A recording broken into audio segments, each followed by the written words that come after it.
आज की क्लास हम शुरू करते हैं। हमने सेकंड पार्ट कल से शुरू कर दिया था, जो कि मोर एंड मोर एडवांस है।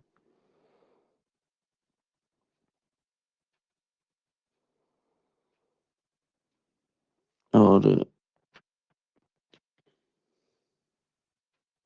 इसके लिए रिवीजन करना, अटेंशन मोस्ट इम्पोर्टेंट है। तो कल के बारे में आप बताएंगे, कल क्या किया था हमने?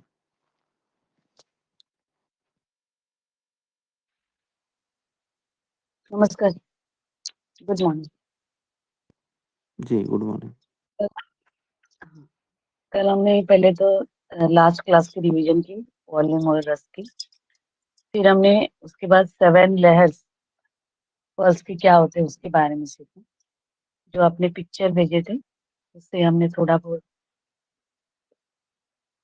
जान लिया। फिर अपने हमने ये सीखा कि अ, शरीर में, हाँ, जैसे कि फर्स्ट लेवल के बारे में हम लोग ने 6 चीजें सीखी। उसमें फर्स्ट लेवल में होता है विकृति और प्रकृति के बारे में हम लोग ने जाना। विकृति मतलब वर्तमान स्थिति, सिचुएशन, उसे सुपरफिशियल भी कहा जाता है। और वो विकृति में रोगी को ठीक कर सकते हैं। अरिष्ट गति में हम लोग रोगी को ठीक नहीं कर पाते। फिर सुपरफिशियल के बारे में, सुपरफिशियल लेवल क्या होता है और वो कैसे देखेंगे। उसमें जैसे कि 3 उंगलियां, रेडियल एक्सिस पर 3 उंगलियां एक समान रखकर हम प्रेशर देके समझ सकते हैं। और उस फर्स्ट लेवल में 6 चीजों के बारे में हम लोग ने जाना, सीखा। कि फर्स्ट तो नाड़ी का स्पंदन कैसा है, तीक्ष्ण है या मृदु है। तीक्ष्ण मतलब कि कुछ विकृति है, और मृदु मतलब सामान्य अवस्था बताती है। फिर सेकेंड लेवल, नाड़ी का स्पंदन नियमित है या अनियमित है। अनियमित नाड़ी मतलब हृदय का स्पंदन, मतलब हृदय जो हार्ट में कुछ गड़बड़ है और रक्त प्रवाह का स्रोत प्रॉपर नहीं हो रहा। फिर थर्ड लेवल में हम लोग ने देखा, तीसरी चीज हमने देखी, नाड़ी का स्पर्श पूरा भरा हुआ है या खोखला है।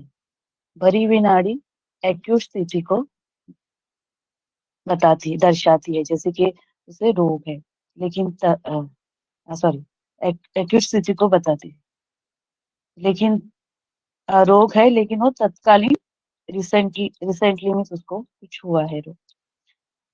खाली खाली खाली नाड़ी क्रॉनिक डिजीज को दर्शाती है। फिर है फोर्थ चीज, जो नाड़ी का स्पर्श करने से हमें पता चलता है ठंडी है या गर्म है। गर्म नाड़ी, उष्ण नाड़ी शरीर को आम अवस्था दर्शाती है, टॉक्सिसिटी, टॉक्सिन लेवल दर्शाती है, जैसे अपचन, कमजोर जठराग्नि, इसका उसे विशेषता है।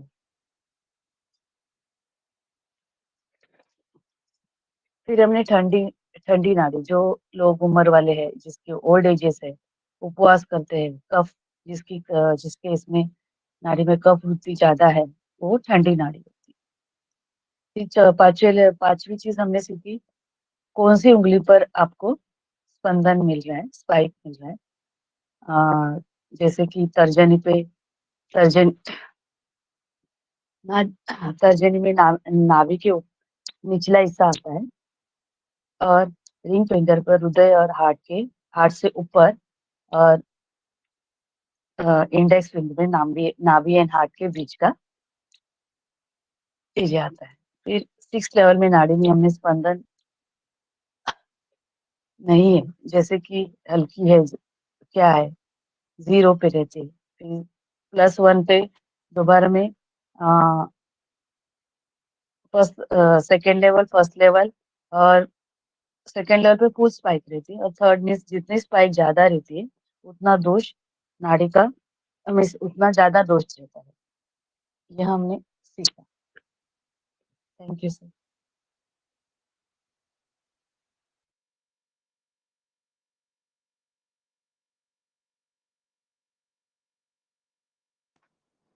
बहुत बढ़िया।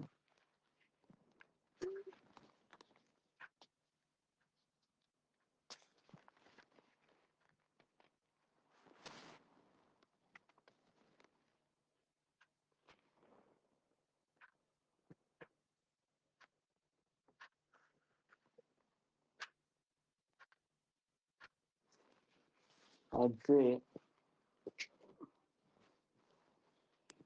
सेकंड लेवल के बारे में जानेंगे, और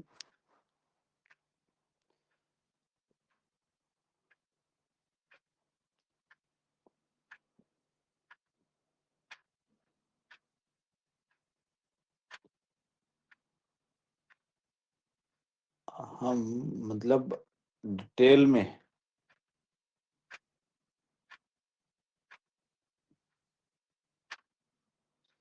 जो है इन सब के बारे में जानेंगे। अच्छा, सबसे पहले मैं आपको ये बता दूं कि इस लेवल में जब भी हम आते हैं हमें मेडिटेशन करना चाहिए।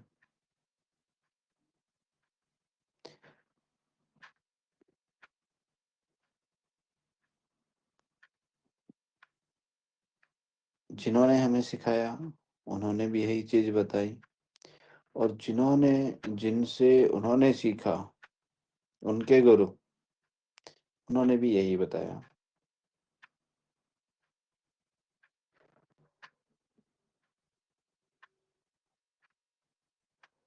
उन्होंने शो और हम का एक मंत्र दिया था। शो और हम। सो मीन्स जब श्वास अंदर जाता है, हम मीन्स श्वास बाहर आता है।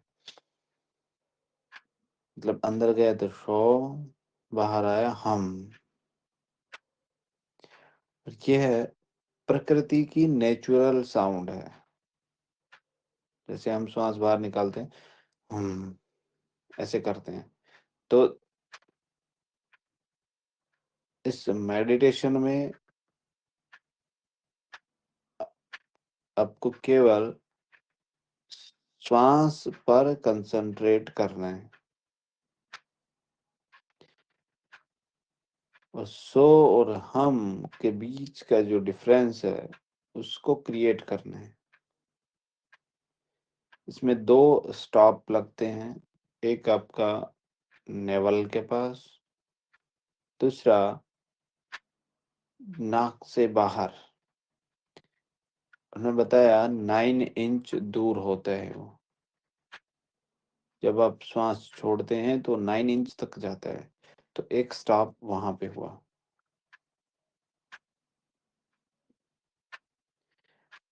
तो जब भी नाड़ी पढ़ने बैठे, क्लास के लिए बैठे, या किसी की नाड़ी देखना शुरू करें, तो पहले आप इस शो और हम का ध्यान जरूर करें, ईश्वर का धन्यवाद करें, और अपने यह जो नॉलेज है,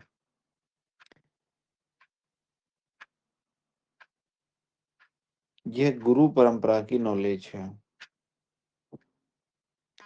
ये किसी भी किताब या किसी की जड़ी बूटी नहीं है कि आपको दे दिया और आपको आ गया, आपको एक दिन दिया और आपको आ गया।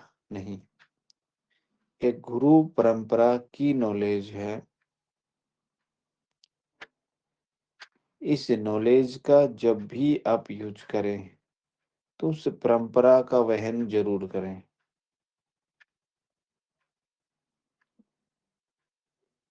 उससे पहली चीज कि ईगो नहीं आता। ईगो आया तो परंपरा की वो नॉलेज जो है टूटती है।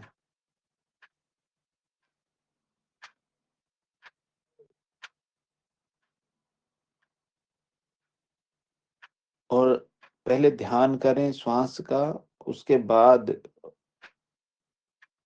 बाद आप जो है मतलब भीतरी विराम में रहें, यानी कि आप शांत रहें, मन और आपका दिमाग शांत रहे। फिर आप नाड़ी महसूस करिए और स्पाइक की स्थिति को खोजें। यह नियम है नाड़ी का।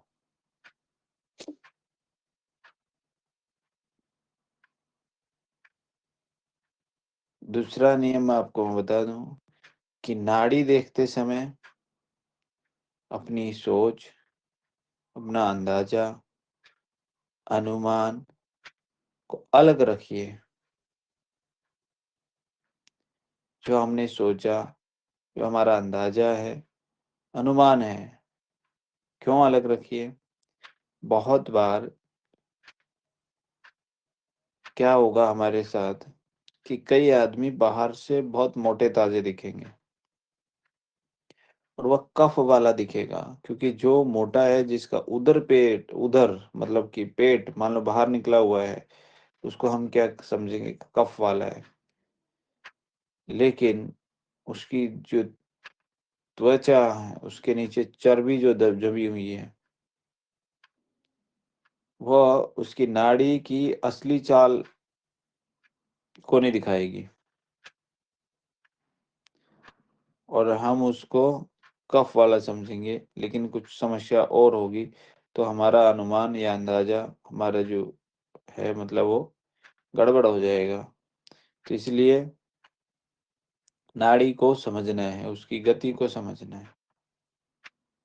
जैसे अगर कोई बच्चा प्रीमैच्योर पैदा हो गया हो, तो उसकी हमें जो देख करके जो स्थिति लगती है, वो अलग होती है और जो नाड़ी बताएगी वो स्थिति अलग होगी। किसी का बच्चे का जन्म के समय मतलब गला दब गया हो नाल से, तो उसकी भी नाड़ी हमेशा अलग बोलेगी। उसकी नाड़ी की रीडिंग बदल जाती है। तो ऐसी ही प्रकृति जो मतलब ऐसी जो नाड़ी है, उसकी प्रकृति नहीं है वो। मान लो कि जो प्रीमैच्योर बच्चा पैदा हुआ है, अब वो क्या मिलेगा? हल्का मिलेगा, हाइट थोड़ी कम मिलेगी, दुबला-पतला सा थोड़ा-सा मतलब इस प्रकार का मिलेगा। तो अब हम सोचते हैं कि उसकी ऐसी क्या होगी कि वो प्रकृति हम सोचे उसकी कि ऐसी इसकी प्रकृति है। हम उसको वात का घोषित कर दें कि ये वात की इसके ऊपर इफ़ेक्ट है, क्योंकि वही मिलेगा वात जो। या फिर कोई बच्चा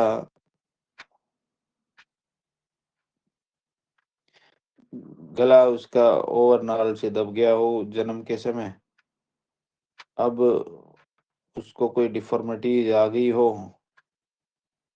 और हम उसका प्रकृति बोल दें कि इसकी प्रकृति ऐसी है, लेकिन ऐसा नहीं है। उसकी जो विकृति है, उस विकृति ने प्रकृति को ढक लिया है।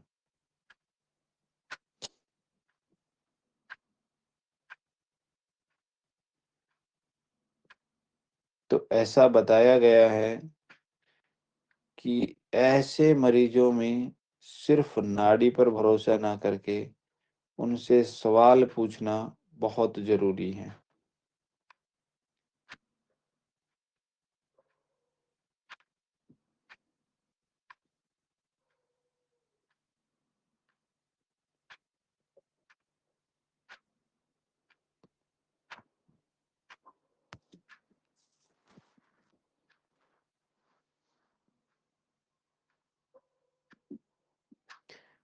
नाड़ी का पढ़ते समय जल्दबाज़ी बिल्कुल भी नहीं करनी है। नाड़ी को देखते समय बिल्कुल भी जल्दबाज़ी नहीं करनी है।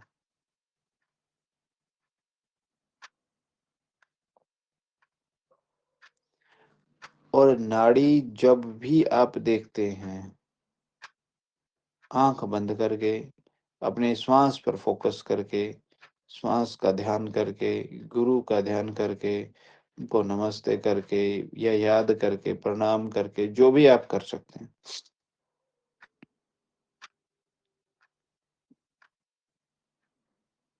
और हर उँगली को ध्यान से रखिए। नाड़ी बहुत पवित्र और अनुभव का नॉलेज है, आपके ध्यान का नॉलेज है।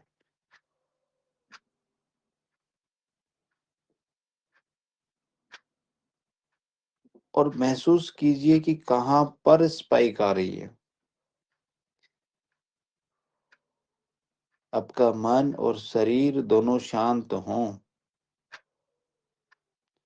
आप सुखासन में बैठे हों।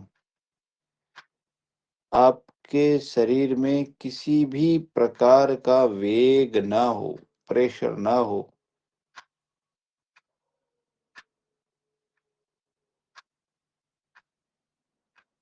ना यूरिन का, ना टॉयलेट का, ना कि अपान वायु का, किसी भी प्रकार का, ना नींद का। कोई भी वेग मतलब आपको परेशान ना कर रहा हो कि मेरे को सोने जाना है, या आपको बाथरूम आ रहा है और आप सोचो कि मैं बाथरूम बाद में पहले नाड़ी देखूं, और वो आपको परेशान कर रहा है, तो आपका ध्यान बार-बार वहीं पे जाएगा। और मैंने आपको पहले ही बताया, नाड़ी किताब का ज्ञान नहीं है। यह बार-बार अभ्यास से आएगा। इसीलिए मैंने फर्स्ट डे आपको ये बताया था कि आपको डेली कम से कम 100 चीज़ें टच करनी है, और आप 100 चीज़ों को ज़रूर टच करते होंगे। तो खाने में आटे में जो है नमक डालते हैं, तो वो भी एक थिंग्स है, उसको भी महसूस करिए। आटा गूँथ लिया, आटा सूखा है, सब्ज़ी काट रहे हो, आलू गिल्ले हैं, आलू सूखे हैं, आलू उबल गए, बन गए, बर्तन साफ कर रहे हो, एक्स वाई जेड कुछ भी कर रहे हो, तो उसकी ना वो उसको ज़रूर देखिए, और आँख बंद करके अपनी 3 उँगलियों पर अंगूठा फिराने के लिए मैंने बोला था कि उनके सेंस उनमें जगाइए। वो आपको वह काम आपको डेली करनी है।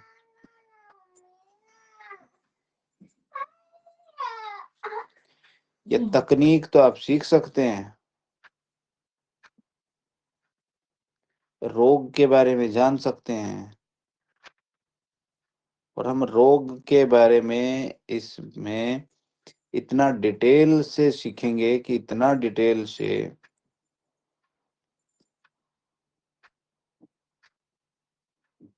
जो पूर्व काल में जो आचार्य मतलब अपने बच्चों को या अपने शिष्यों को सिखाते थे, इतना डिटेल में जा करके, मतलब आपको इस शास्त्र में या इसमें हम सीखेंगे एक-एक चीज़, कि वह रोग हुआ तो क्यों हुआ?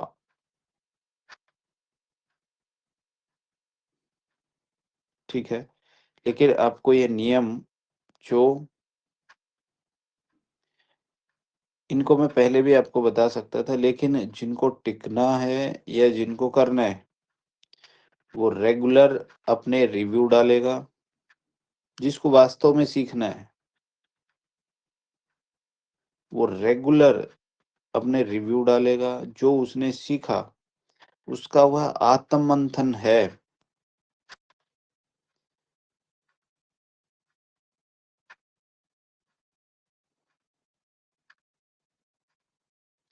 नाड़ी आत्म-मंथन एंड ग्रैटिट्यूड की नॉलेज है।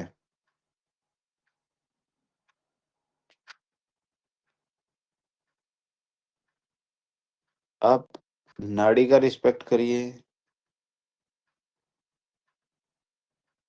और मुझे इस बात का नहीं पता कि मतलब जो उन्होंने बताया था, मतलब मैंने कम से कम 5 गुरुओं से नाड़ी सीखी। सभी ने यही बताया था कि गुरु का हमेशा ग्रेटिट्यूड रिस्पेक्ट करिए। अब वह कौन-सा था, कौन-सा नहीं था, वह उन्होंने भी नहीं बताया। या लाइन ज़रूर वो बताते थे। लेकिन आप उनसे बड़े नहीं हो सकते। अनुभव हो सकता है आपका बड़ा हो, लेकिन बीज आपका वहीं से है।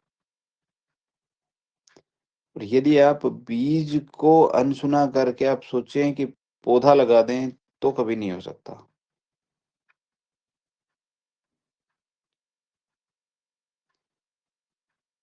एक और वो बताते थे कि कभी भी प्रसिद्धि के पीछे या प्रसिद्धि के लिए नाड़ी ना सीखें। सिद्धि प्राप्त करने के लिए नाड़ी सीखें।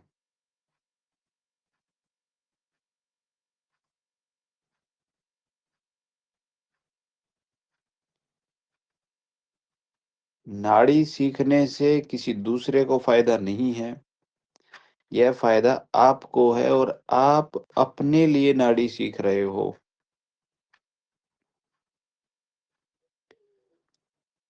कभी भी इस भ्रम में या इस ईगो में या इस सोच के साथ नाड़ी ना सीखें कि मुझे पेशेंट की नाड़ी देखनी है और मैं पेशेंटों के लिए नाड़ी सीख रही हूँ या सीख रहा हूँ।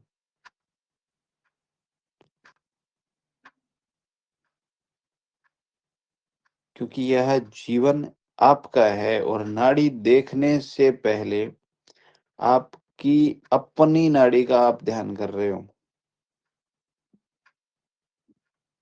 शो और हम आपका सिस्टोल और डिस्टोल है, आपका हार्ट कंस्ट्रक्ट एंड रिलैक्स होता है। उसका जो डिफरेंस है सांस का, उसको आपको क्रिएट करना है और उस डिफरेंस में ही नाड़ी चेक करनी है। तो पहले आप अपने आप को तैयार कर रहे हो। तो नाड़ी सीखो अपने लिए, किसी दूसरे के लिए नहीं। आपको लगता है कि मेरी लाइफ इम्पोर्टेंट है और मेरी लाइफ के लिए मुझे कुछ करना चाहिए, तो आप सीखिए, आप अभ्यास करिए। और आपको लगता है कि नहीं मुझे मतलब दूसरे की लाइफ के लिए कुछ करना है, दूसरे का नाड़ी देखना है, तो आप कभी नहीं सीख पाएँगे।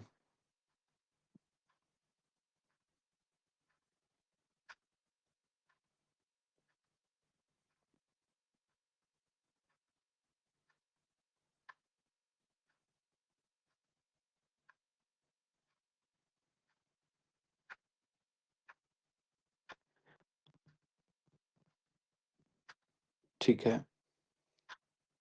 तो यह कुछ नियम हैं इसके।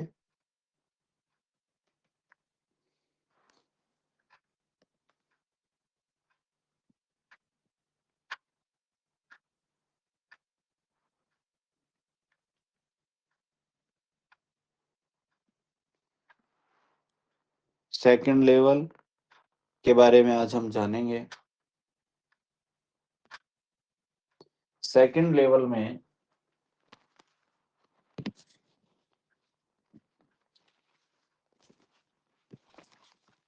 हम जो है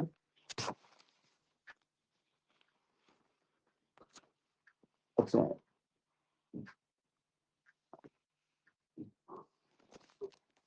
इससे पहले एक और कि चलो सेकंड लेवल ही मतलब हम देखते हैं।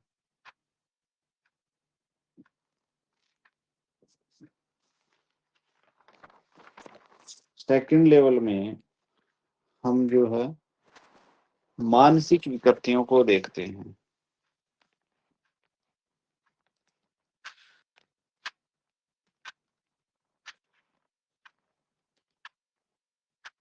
ये पहले 5 मिनट मेडिटेशन करें।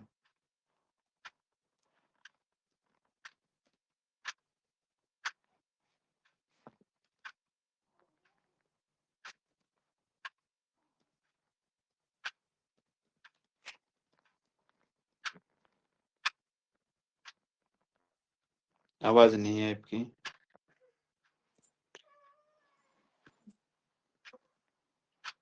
जी सर। नमस्ते सर। नमस्ते।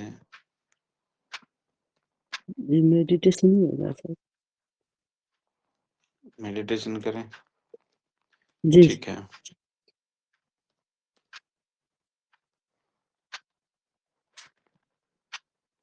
चलिए तो आप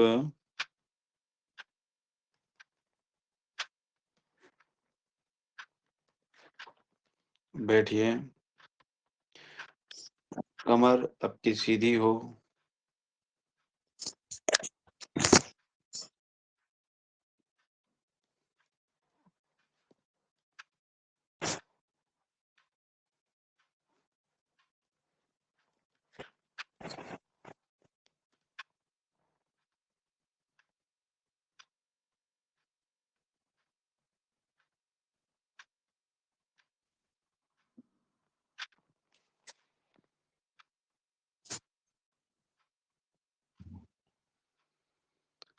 लंबा गहरा श्वास अंदर भरिए।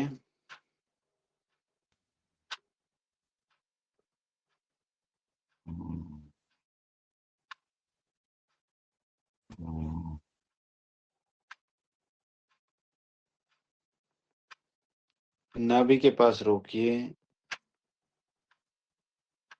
और छोड़िए। इस श्वास का जो हवा का जो टचअप है उसको फील करिए, और वो जो है दूर तक जब आप छोड़ेंगे,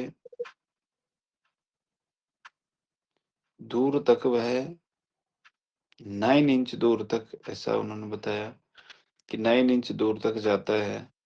उस 9 इंच के डिस्टेंस को महसूस करिए।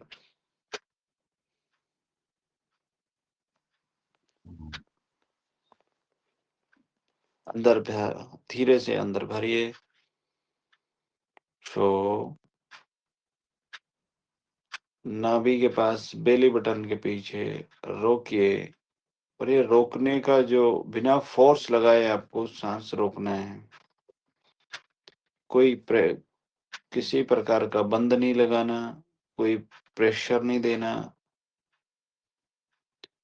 विदाउट प्रेशर, बिना किसी बंद के आपको सांस बेली बटन के पीछे रोकना है और उसको छोड़ देना है। धीरे धीरे उसको छोड़ना है। हम नासिका से 9 इंच तक श्वास जाता है। एक स्टॉप वहां पे आता है, उस स्टॉप को फील करिए कि नाक से जो हवा जा रही है कहाँ तक जा रही है, कैसा टच आ रहा है, कैसा स्पर्श, हवा का स्पर्श महसूस करिए। श्वास से जो बदलाव आ रहा है उसको महसूस करिए।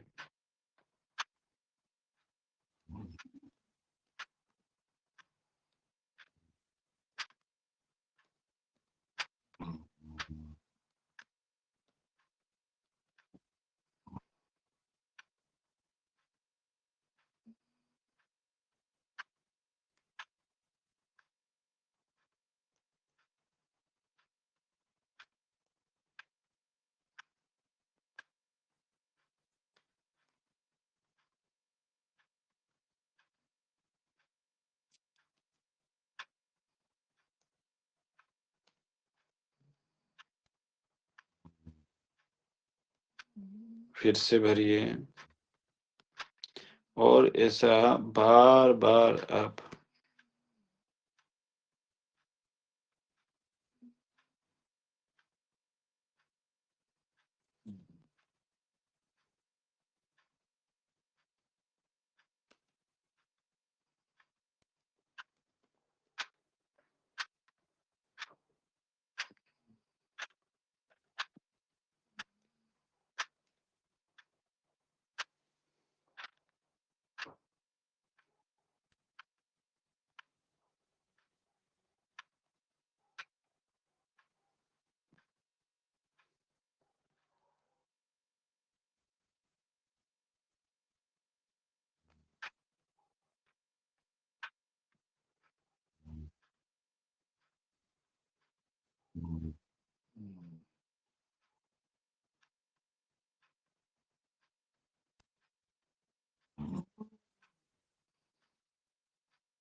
चलिए।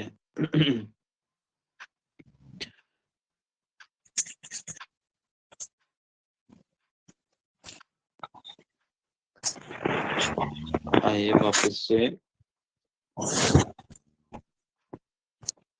आपको शो और हम का ही ध्यान करके नाड़ी को शुरू करना होता है, और जब करें तो आंखें बंद करके पल्स को महसूस करना है और अपने ब्रीदिंग का, और आपको जो महारत हासिल करनी है, यह किसी का इसमें जप नहीं है, गुरु का किसी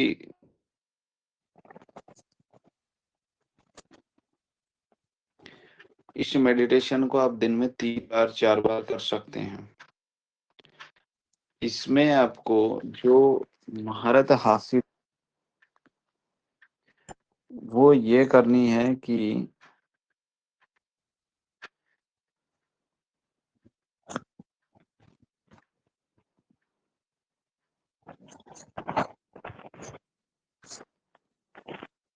जो गैप जो है अंदर लिया, रोका और छोड़ा, उस गैप को क्रिएट करना है आपको 10 से 15 सेकंड के बीच। आप और भी आगे लेके जा सकते हैं तो ले सकते हैं। वो अंतर आपका क्रिएट होना चाहिए।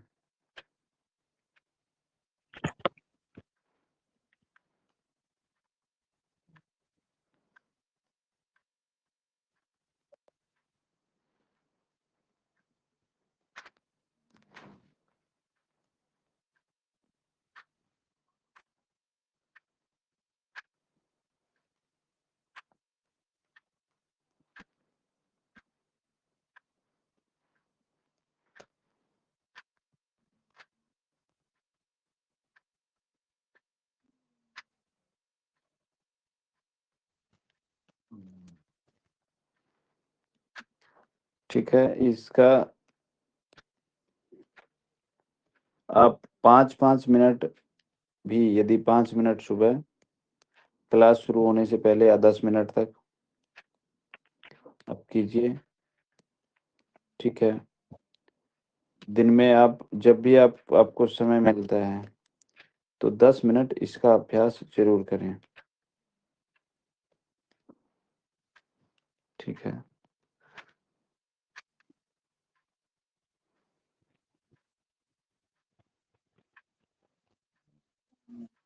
इस लेवल पर आप उन्माद, मानसिक जो विकृतियां देखी जाती हैं, उन्माद, अपस्मार, मतलब कि इस विशेष जो इसमें आप मन, बुद्धि, स्मृति और चेतना से जुड़े हुए जो विकार हैं वह देखते हैं हम।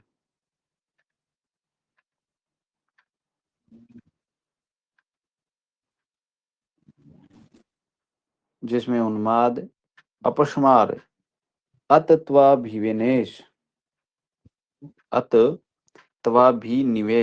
अतत्वाभिनिवेश क्या होता है? उन्माद क्या है? उन्माद है मन का बहुत अधिक विचलन होना, है ना? व्यक्ति का व्यवहार जब असामान्य हो जाता है, मतलब या तो वो क्या होगा कि बहुत अधिक बोलेगा या बहुत अधिक चुप होगा।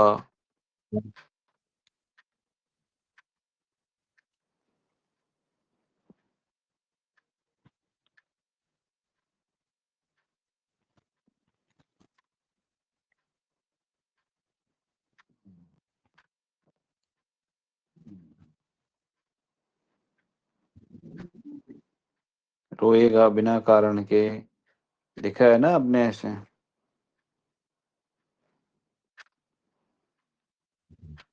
उन्माद है,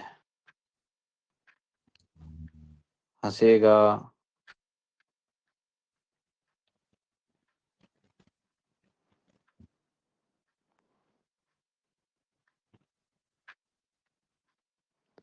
ऐसा वात और पित्त के दोष की प्रधानता से होता है।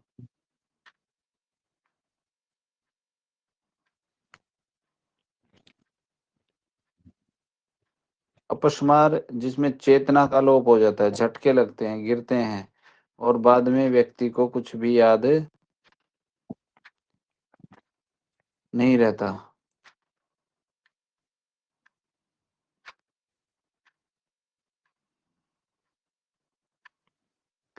इस स्तर की विशेषता यह है कि इसमें जो रोग होता है वो शरीर से अधिक मन में होता है।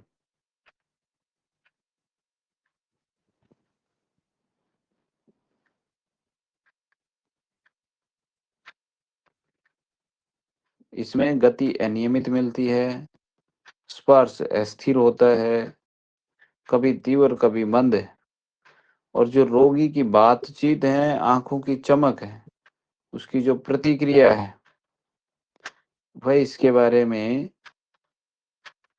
ज्यादा बताती है।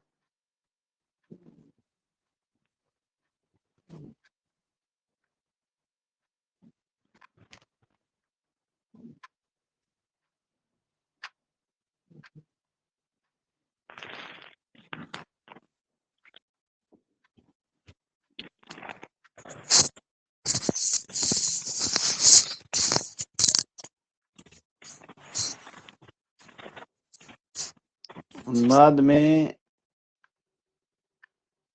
जो गति है वो क्या होती है, इरेगुलर होती है।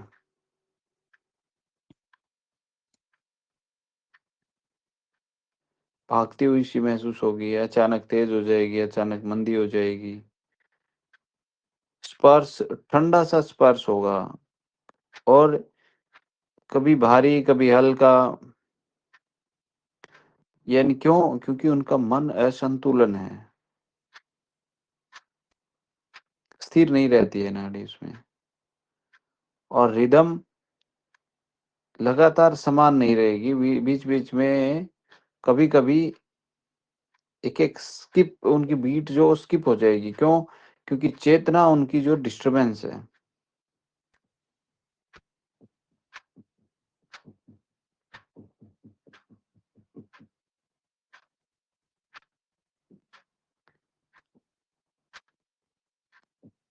और जब भी ये नाड़ी आप चेक करें तो नाड़ी के साथ ये 5 चीजें जरूर देखें। इस लेवल पे जब भी आप चेक करते हैं तो 5 चीजें आपको जरूर देखनी है। क्या? रोगी की आंखों की चमक, बोलने की गति, सवाल पर प्रतिक्रिया, हाथ पैर की हलचल, श्वास का पैटर्न, ठीक है, कि कैसे वो श्वास ले रहा है, कैसे वो बोल रहा है, आपके सवाल का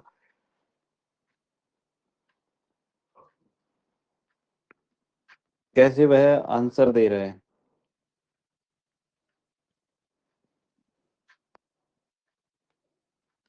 ये सब इस लेवल की नाड़ी के लिए कंफर्मेशन है।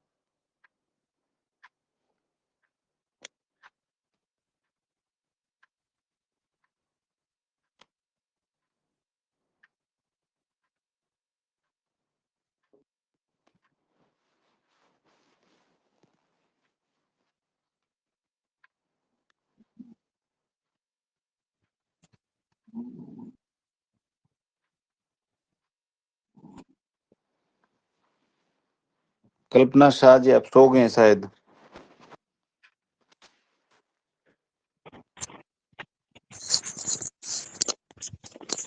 कल्पना जी,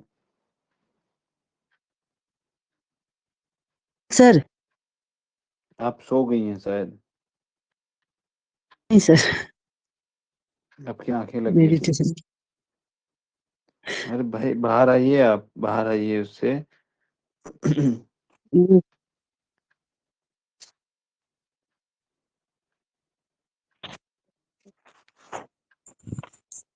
इसका स्टेप जानते हैं कि सेकंड टेक्निक को, सेकंड लेवल को कैसे चेक करना है।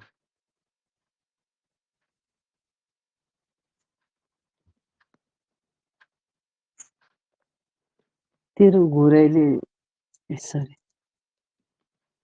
हाँ जी, नहीं सर, ये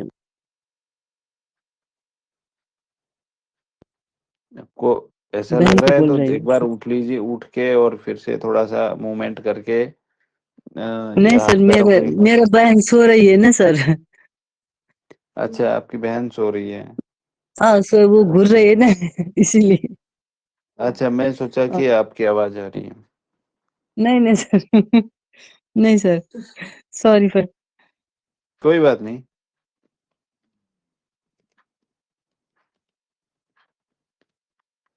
इस स्टेप में आपको नाड़ी को पकड़ना है और नाड़ी को रोकना है। रोकना है अर्थात बंद करना है।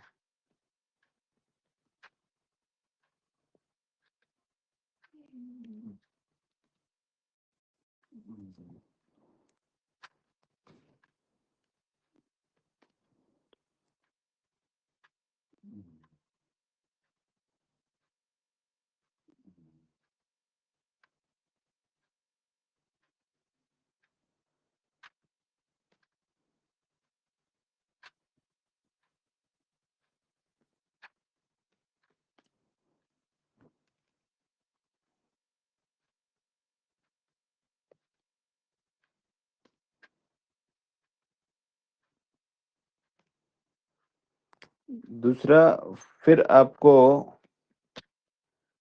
रोक करके जब नाड़ी का बंद हो गया, फिर नाड़ी को धीरे-धीरे करके छोड़ना है।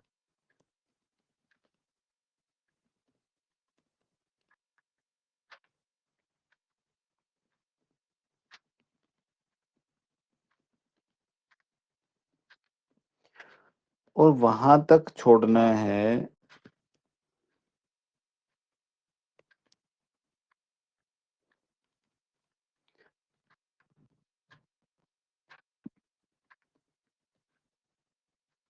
कि नाड़ी की पल्सेशन बंद हो जाए।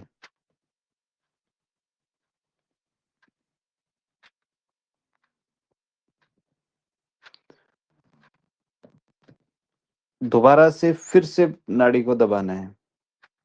मतलब आपने उठाया, पल्स हल्की हुई, फिर हल्की सी दबाई, फिर आपको वहाँ पर महसूस करना है।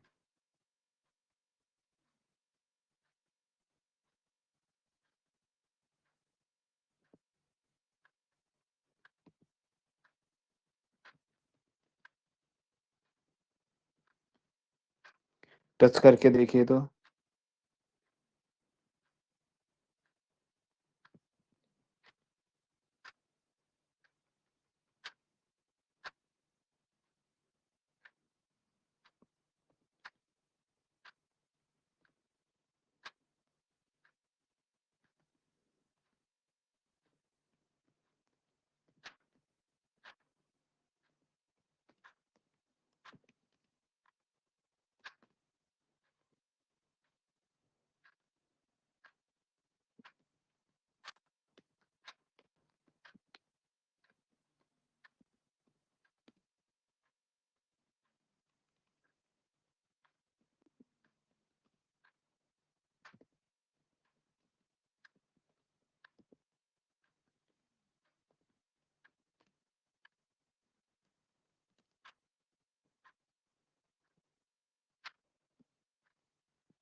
वापस से इसका जो स्पर्श आपको महसूस करना है।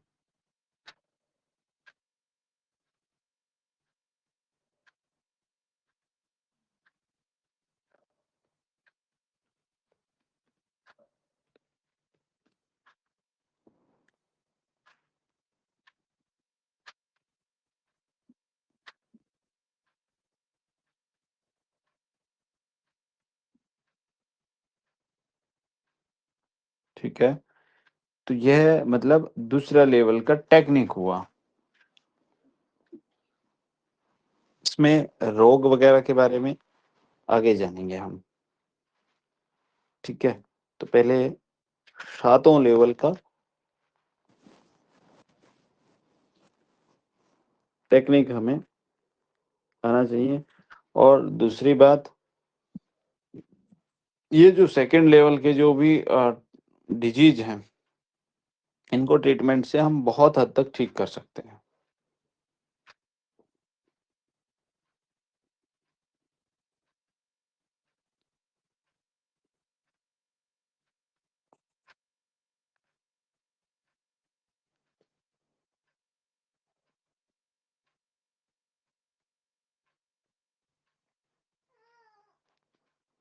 ठीक है,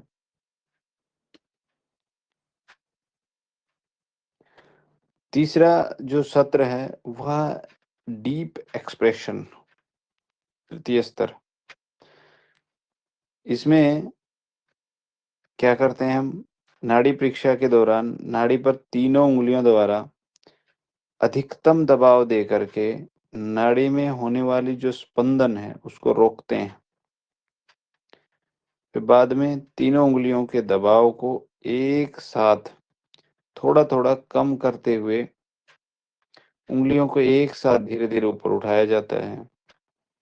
और वह कब तक, तब तक उठाया जाता है कि पुनः स्पंदन स्पर्शमान ना लगे, मतलब पुनः जो है स्पंदन स्पर्श ना हो।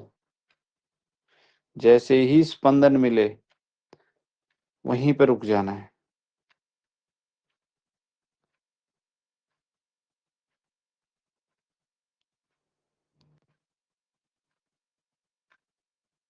सर एक बार और फिर से रिपीट करिए। फिर से रिपीट करता हूँ, तीनों उंगलियों को अधिकतम फोर्स दे के दबाना है। और कब तक दबाना है, जब तक नाड़ी की स्पाइक बंद ना हो जाए।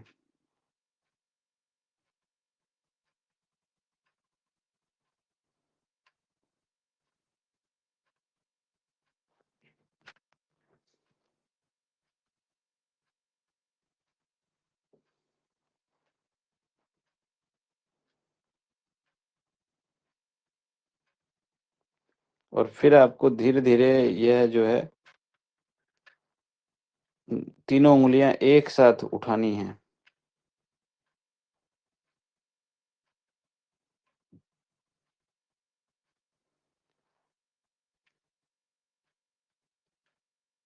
मतलब कि जो सुपरफिशियल लेवल जो बंद करने का जो एम है हमारा, वो ये है कि फर्स्ट लेवल को रोकना है हमें, क्योंकि सबसे ऊपर तो फर्स्ट लेवल मिलेगा। तो उसको खत्म करना है, उसको खत्म करके और बिल्कुल नीचे जाना है 7th लेवल पे, वहां से वापिस आना है। ठीक है, और एक साथ थोड़ा थोड़ा कम किया जाए और उंगलियों को धीरे धीरे ऊपर उठाया जाए। तो इसमें उंगलियों के नीचे दोबारा से आपको स्पंदन, मतलब जो स्पाइक है वो ना हो, यहाँ तक आपको आना है। और वहां पे रुक जाना है। वहां पर रुक करके आपको स्पाइक महसूस करनी है और वहीं पे रुक जाना है। मतलब यानी कि आप छोड़ते हुए आ रहे हो और जहां पर आपको स्पाइक अब छोड़ते हुए आ रहे हो, जहां पर पहली स्पाइक आपको मिल जाए वहीं पे रुक जाना है।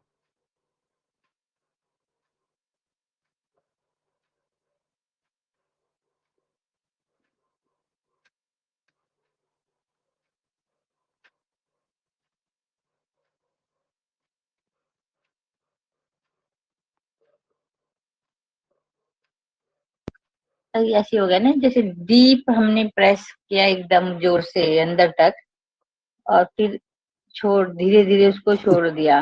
फिर वापस उसको फील करेंगे जहाँ पे पहला बार आपको स्पाइक फील हो रहा है, जोन सी फिंगर पे। नहीं नहीं ऐसा है सर? नहीं, आप नाड़ी को पहले तो रखिए, नाड़ी के ऊपर अपनी उंगलियां रखिए और तीनों को तीनों को एक साथ प्रेशर के साथ बंद करिए। कर लिया? अब छोड़िएगा और तीनों को एक साथ छोड़िएगा।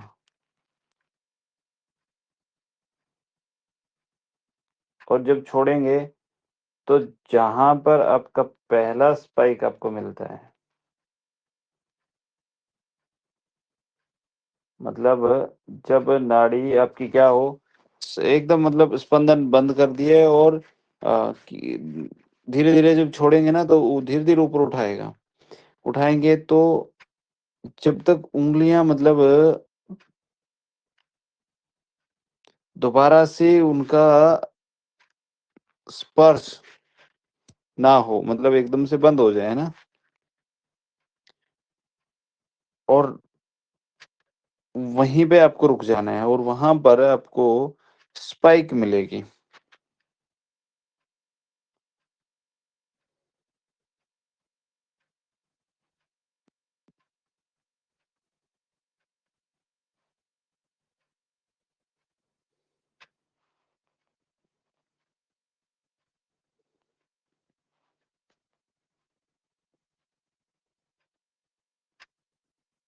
Yeah.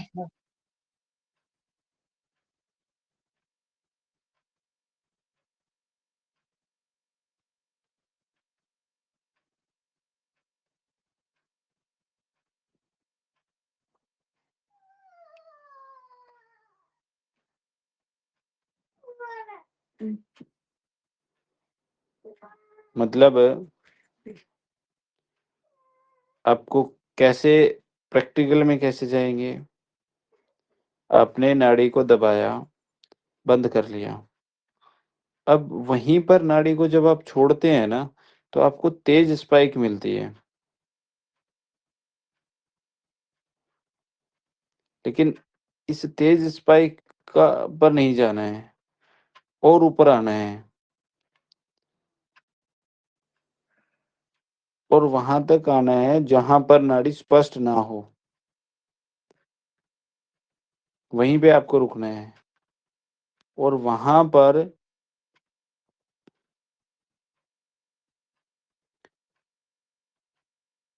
आपको हल्की सी स्पाइक मिलेगी।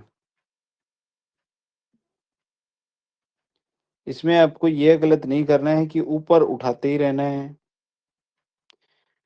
और पूरी पल्स आने का इंतजार करना है, या यह भी नहीं करना है कि अलग-अलग उँगलियों का दबाव देना है, क्योंकि अलग-अलग उँगलियों का दबाव आप अलग-अलग रखेंगे, ऊपर-नीचे उँगलियों को रखेंगे, तो आपको स्पाइक का अंदाज़ा गलत होगा।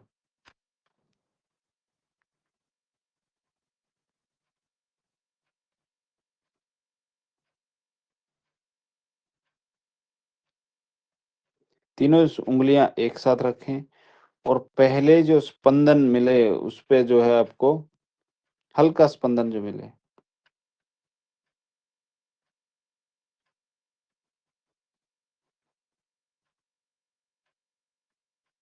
वहाँ पर आपको देखना है कि नाड़ी की स्पर्श जो मतलब जो स्पर्श है,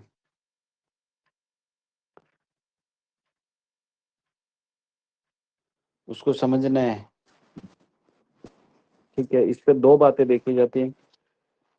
कौन-सी उँगली के नीचे नाड़ी का स्पंदन मिल रहा है, स्पाइक मिल रही है।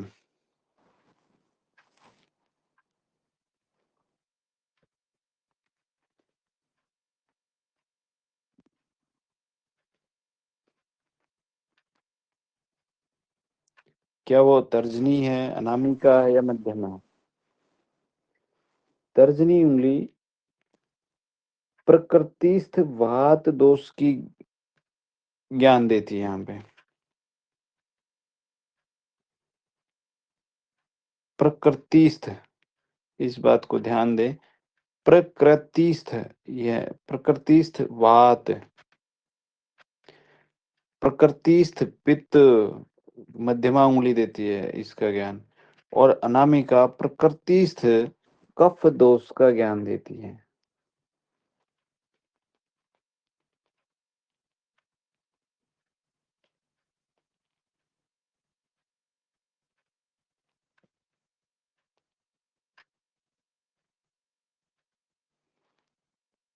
और दूसरी बात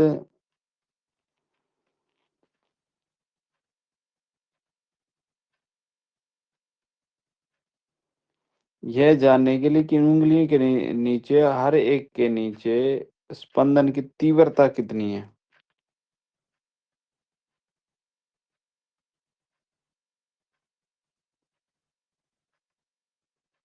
शून्य तीव्रता है, एक है, दो है, तीन है, कैसी है?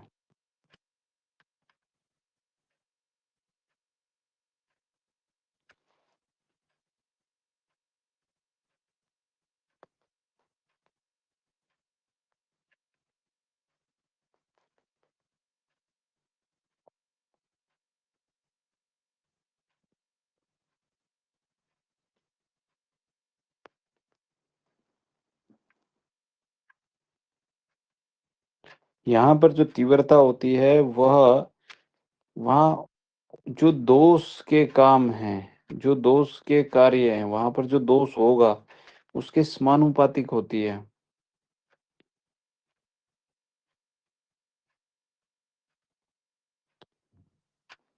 जिससे जो प्रकृतिस्थ दोष हैं उसकी अधिकता या कम का के बारे में ये बताता है।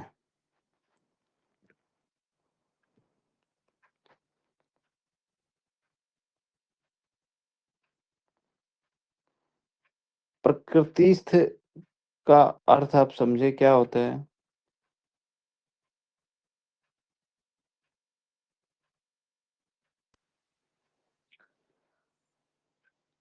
जो उसके नेचर के अंदर वैसा।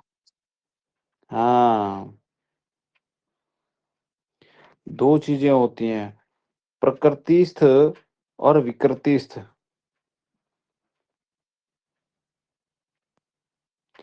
प्रकृतिस्थ मतलब कि जो अवस्था जन्म से स्वाभाविक है।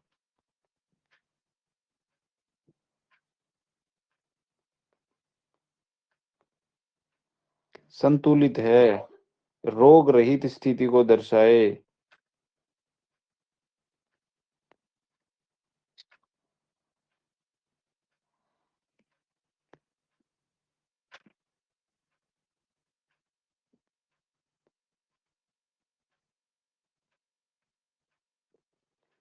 इसको समझने के लिए मतलब जो दोष नाड़ी में सबसे पहले और सबसे गहराई से और बिना आपके उससे प्रकट हो, वही प्रकृतिस्थ है।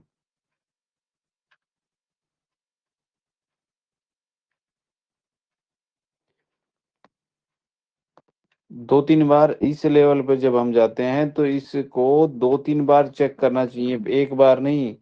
एक बार चेक किया नाड़ी की शांत अवस्था में, है ना? और आपने वो देखा, फिर आप दूसरे लेवल पे जाएँ, मतलब दूसरी बार फिर से चेक करें। तो ऐसे करके आपको चेक करने हैं।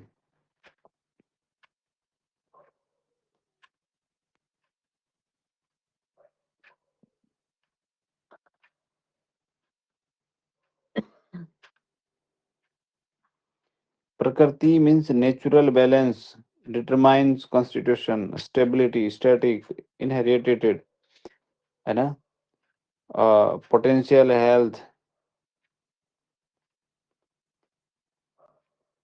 उसके प्रीडोमेंस जो दोसाज हैं वो, और विकृति होता है imbalance state, reflect current state, dynamic, changeable, required focus of treatment, current health status, दोसाज, इम्बैलेंस। तो पहले लेवल पे हमने विकृति देखा था और इस पर हम क्या देखते हैं? प्रकृतिस्थ दोष देखते हैं, प्रकृति नहीं देखते, प्रकृतिस्थ दोष देखते हैं।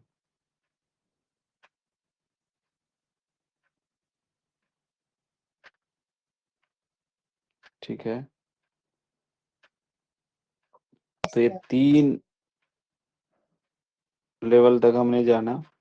उसके बाद हम 4th, फिर 5th और फिर 6th, ऐसे 7 लेवल हम जानेंगे कि उनकी टेक्निक क्या है।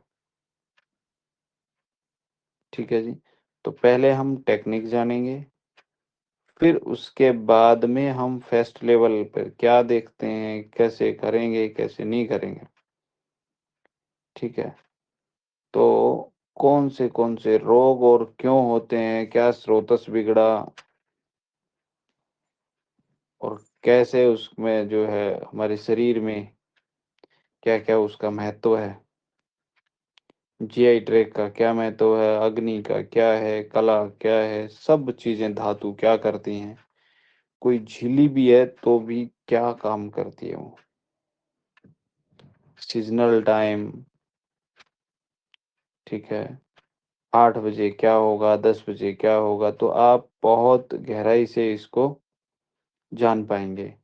और गहराई से जानने के लिए, उसे समझने के लिए आपके पास उस लेवल का कंसंट्रेशन और उस लेवल की समझ बहुत ज़रूरी है।